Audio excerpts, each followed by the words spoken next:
జరిపించాలి అంటున్నారు. పోదాం విచారణకి. మైనింగ్ మీద మొదటగా విచారణకు పోదాం. మా సైదాపురం మండలంలో మైనింగ్ మీద విచారణ జరిపిస్తాను అంటున్నారు. ఖచ్చితంగా జరిపించండి.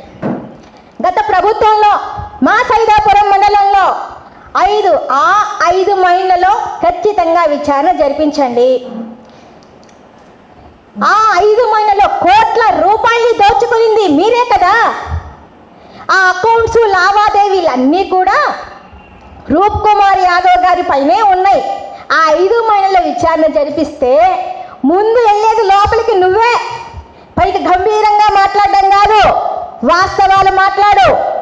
మా సైదాపురం మండలంలో ఈరోజు ఈ దుస్థితి రావడానికి కారణం ఏంటో తెలుసుకొని మాట్లాడు. కాబట్టి ఖచ్చితంగా ప్రభుత్వం మీదే కదా ప్రభుత్వం మీదే అయినప్పుడు ఖచ్చితంగా ఆ 5 మైళ్ళ మీద విచారణ చేయించాలని మీడియా ముఖంగా కోరుకుంటున్నాను.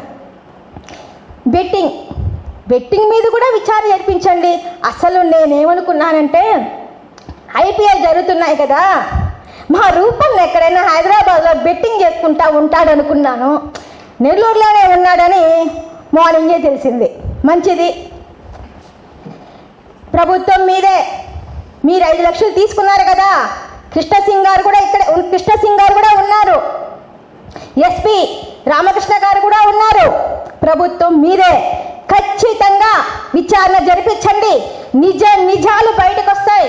ఎవరు నిందలు మోస్తున్నారా అనేది జనాలకు కూడా తెలుస్తుంది.